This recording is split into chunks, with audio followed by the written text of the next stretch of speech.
अस्सलामु अलैकुम वरहमतुल्लाहि वबरकातुहू। बिस्मिल्लाहिर्रहमानिर्रहीम नहमदुहु व नुसल्ली अला रसूलिहिल करीम अम्मा बाद।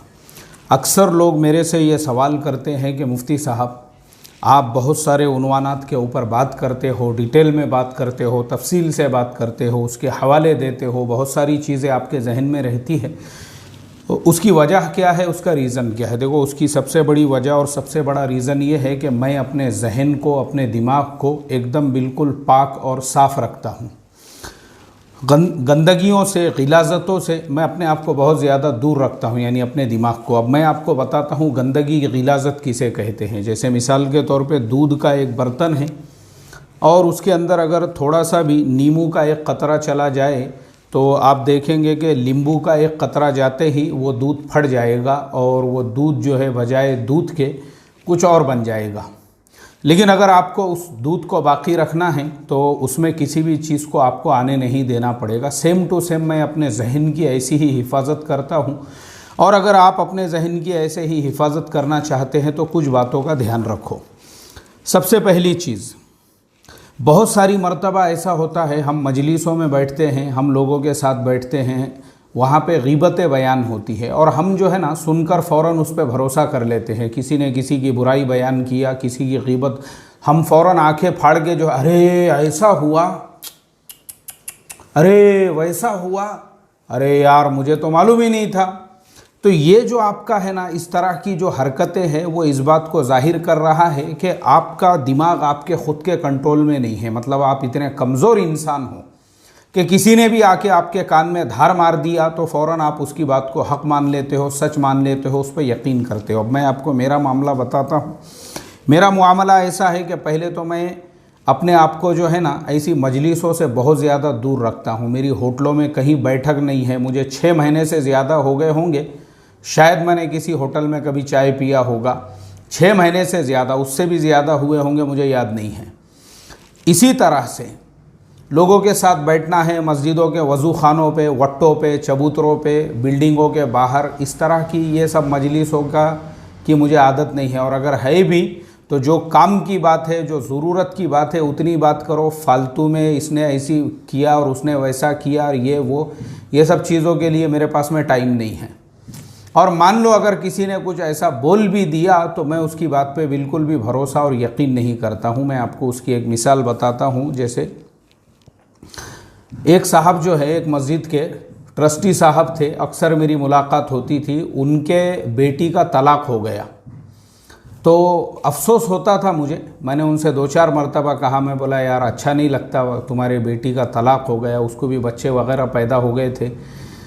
तो वो हमेशा बुराई बयान करते थे अपने दामाद की। अरे हमारा दामाद ऐसा जालिम है, वो वैसा है, वो ये है, वो है, वो इतनी बुराइयां बयान करते थे। और सिर्फ मेरे सामने नहीं बल्कि मस्जिद के लोगों के भी सामने, महल्ले वालों के भी सामने, बस्ती वालों के सामने, सब लोगों को ऐसा लगता था कि यार वाकई में भी वो जो दामाद है बहुत ज़्यादा जालिम है, जाबिर है, उसकी माँ ऐसी है, उसका बाप वैसा है।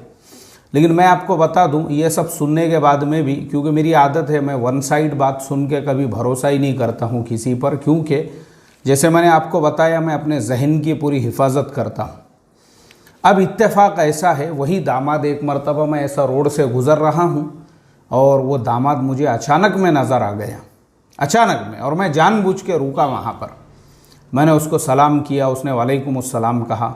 थोड़ा सा मेरे से वो बिचक गया। बिचकने के बाद मैंने उससे कहा, मैं बोला भाई बिचकने की ज़रूरत नहीं है, मैं कोई तुम्हारे ससरे साहब का वकील नहीं हूँ और ना ही मुझे तुम्हारे मसले से कुछ लेना देना है। मुझे सिर्फ तुम दिखे, मैं इसलिए रुका क्योंकि मुझे जो है ना कभी भी मैं वन साइड बात सुनकर जो है उस पर भरोसा नहीं करता हूँ। मुझे सिर्फ तुम्हारे से ये पूछना है कि तुम्हारे मियाँ बीवी के दरमियान में जो तलाक हुआ उसकी वजह क्या है, उसका रीज़न क्या है। तब उस नौजवान ने ये कहा, बोले देखो मुफ्ती साहब, हम दोनों मियाँ बीवी की ज़िंदगी एकदम खुशगवार गुज़र रही थी, कभी हमारे दरमियान में लड़ाई नहीं हुए, झगड़े नहीं हुए। मैं तो जॉब करता हूँ IT कंपनी में। अब दिन के वक्त में मेरी वालिदा और मेरे बीवी के दरमियान में कुछ तेरी मेरी, तू मैं, ऊपर नीचे, अब वो तो हर घर में सास बहू के दरमियान में हुज्जत और लड़ाई झगड़े होते रहते हैं। ऐसा कुछ आपस में हो गया होगा। तो मैं जब भी शाम में आता था इन दोनों का रोज़ाना झगड़ा रहता था, और मैं दोनों को भी समझाता था कि भाई तुम लोगों को कम से कम इतना सेंस होना चाहिए कि मैं जहाँ से काम करके आया हूँ, मेरा ऑफिस यहाँ से 32 किलोमीटर दूर है, वहाँ जाना और आना यानी 64 किलोमीटर की ट्रैवलिंग मैं कर रहा हूँ। मैं थका हारा आया, इसके लिए आया घर पे तुम्हारे घराने सुनने के लिए, झगड़े सुनने के लिए, मसले सुनने के लिए, इसके लिए आया मैं घर के ऊपर। और उनके रोज़ के झगड़े, और बीवी को ये शिकायत कि तुम जो है तुम्हारी माँ को कुछ समझाते नहीं, और माँ को ये शिकायत कि बीवी को कुछ बोलते नहीं, और मैं दोनों में से किसी को भी कुछ नहीं बोलता था, क्योंकि भाई तुम दोनों का मसला है, तुम्हारे बीच में क्या हुआ मुझे मालूम ही नहीं है, और ये कोई बहुत बड़ा मसला नहीं है, ये एक नॉर्मल चीज़ है, तुम दोनों इसको हैंडल करके लो। अब बोले हमारी बीवी ने क्या की, उसने अपने माँ बाप तक ये बात पहुँचाई, तो माँ बाप उसके वालिद साहब आए, लेके चले गए उन्होंने, और ले जाने के बाद में उन्होंने कहा कि हम अपनी बेटी को जो है नहीं भेजते। बोले मुफ्ती साहब मैं ख़ुद उनके घर पे कई मरतबा गया, मुझे उन्होंने दरवाजे में भी नहीं आने दिए, बाहर से ही हकाल दिए, चल निकल रहे बोले यहाँ से। अब झोपड़पट्टी के है रहने वाले, बोले वो अपनी जो फितरत है उससे थोड़ी बाज आने वाले।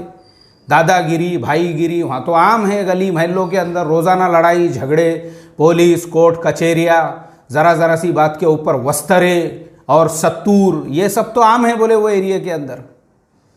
गया कि दादागिरी वाली ज़ुबान, दादागिरी लाएंगे, ए चल रहे निकल रहे बोले उधर, आना नहीं यहाँ पे। तो मैंने बहुत कोशिश किया समझाने की और उनको बताने की और बोलने की, नाइज आखिर को मैंने ये तक कहा ठीक है मैं मेरी वालिदा को छोड़ देता हूँ, वालिद साहब वालिदा वो रहेंगे अपने घर में, मैं अलग घर लेके तुम्हारे बेटी को रहे। अरे आना ही नहीं बोले, तेरे को समझाए ना साले, बोले छक्का है, बोले तू नामर्द है, तू तेरे माँ के सामने तेरी ज़ुबान नहीं खुलती। और बोले भाई मेरे को मालूम ही नहीं है तुम दोनों के बीच में क्या हुआ, तो मैं क्यों दोनों में से किसी की साइड लेकर बात करूँ। नौजवान का बोलना ऐसा था। बोले मुफ्ती साहब उस खबीस इंसान ने जब हद हो गई, क्योंकि मेरा तो बच्चा भी था, मुझे बच्चे को भी देखने का था, बोले उसने मुझे जो है ना, उसने अपने कुछ गुंडों के साथ में, जो उसके साथ वाले गुंडे थे उनके साथ में उसने मुझे अपने घर के दरवाजे के सामने लीड़ा के मारा है। बोले इतनी बड़ी दाढ़ी, मस्जिद का सेक्रेटरी, इतनी बड़ी दाढ़ी, मस्जिद का जिम्मेदार बन के बैठे हुआ है, और मुझे अपने घर के दरवाजे के सामने ऐसा लीड़ा के ज़मीन के ऊपर ऐसा लीड़ा के मारा है बोले उसने, और उन्होंने और उसके साथ में जो उसके 2-4 पंटर थे, और मुझे ये साफ तौर पे कहा, इसके बाद आया ना बोले बेटा तेरा मर्डर ही कर डालते हम लोग अगर ये गली में दिखा तू तो, समझा रे बोले तूने, इसके बाद में आना नहीं यहाँ पर।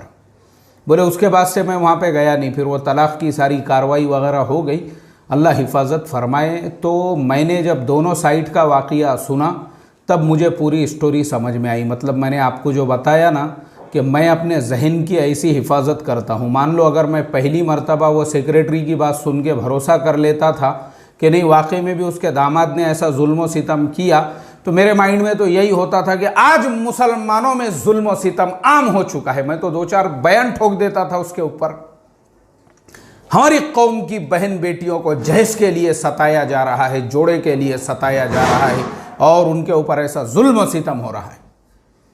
मैं तो ऐसा ही बोलता था ना। लेकिन जब मैंने दोनों तरफ की तहकीक किया, और जब दामाद से भी मेरी मुलाकात हुई और उन्होंने ये पूरी स्टोरी और कहानी जब सुनाई, तब जाके पता चला कि वो इंसान कितना बड़ा झूठा था, और दामाद के ऊपर बहतान लगा के उसी को बदनाम करने के ऊपर बदनाम करने में लगा हुआ था। और सुनने वाले भी हमदर्दी में, क्या यार आज के ज़माने में लोग कैसे लालची हो गए, क्या आज के ज़माने में लोग कैसे हो गए। लेकिन जब आप दोनों तरफ की बात सुनोगे तब पता चल रहा है कि उसको लीड़ा के दरवाजे के ऊपर गली के अंदर मारा गया है बेचारे को, अल्लाह हिफाजत फरमाए। तो इसके लिए जो है ना, मैंने जो शुरुआत किया कि मैं अपने जहन की ऐसी हिफाजत करता हूँ। वन साइड बात कभी भी किसी भी मसले में अगर आप सुनोगे, ख़ुद कुरान करीम में अल्लाह तबारक व तआला ने ख़ुद फरमाया, इज्तनिबू कसीरम मिनज़्ज़न्न इन्न बअज़-ज़न्नि इस्मुन वला तजस्ससू वला यग़्तब बअदुकुम बअज़ा। ये ख़ुद कुरान में अल्लाह ताला ने फरमाया। और ख़ुद कुरान में अल्लाह ताला ने फरमाया, व इन जाअकुम फासिकुम बिनबइन फतबय्यनु अन तुसीबू कौमम बिजहालतिन फ़तुस्बिहू अला मा फ़अलतुम नादिमीन।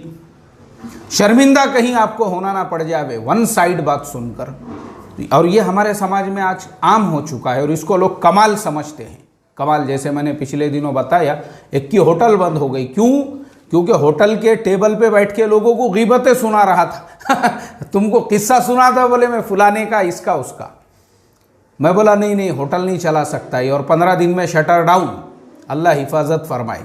तो कैसा है, ये कुछ लोग जो है ना वो मानसिक बीमार होते हैं, मेंटल पेशेंट होते हैं, और उनका काम ही होता है, उनको मज़ा आता है गीबत बयान करने में, मज़ा आता है गीबत सुनने में, मज़ा आता है फिर उसको दूसरों तक पहुंचाने में। ऐसे लोग मेंटल पेशेंट होते हैं। तो अब आपको फैसला करना है कि क्या आपको ऐसा मेंटल पेशेंट बनना है, मनोरुग्ण बनना है, मानसिक बीमार बनना है, साइकोलॉजिकल जो है मरीज़ बनना है, या फिर आपको अपने माइंड को ऐसा हेल्दी रखना है कि आपने कोई किताब में से कोई चीज़ पढ़े तो सालों तक आपके जहन में रहना चाहिए, वो वाक़या आपको बरसों तक याद रहना चाहिए। उसका एक ही रीज़न, अपने जहन को पाक रखो, साफ़ रखो, हर चीज़ आपको याद रहेगी। और इस तरह से एक तरफ की बात, जैसे मैंने अभी आपको ये वाक़या सुनाया ना, बहुत मिलेंगे आपको ऐसे इस तरह के। तो अपने आप को गीबत की, चुगलियों की ऐसी मजलिसों से भी महफूज रखना ज़रूरी है। अल्लाह ताला हम तमाम को अपने जहन की हिफाजत करने वाला बनाए। अस्सलामु अलैकुम व रहमतुल्लाहि व बरकातुहू।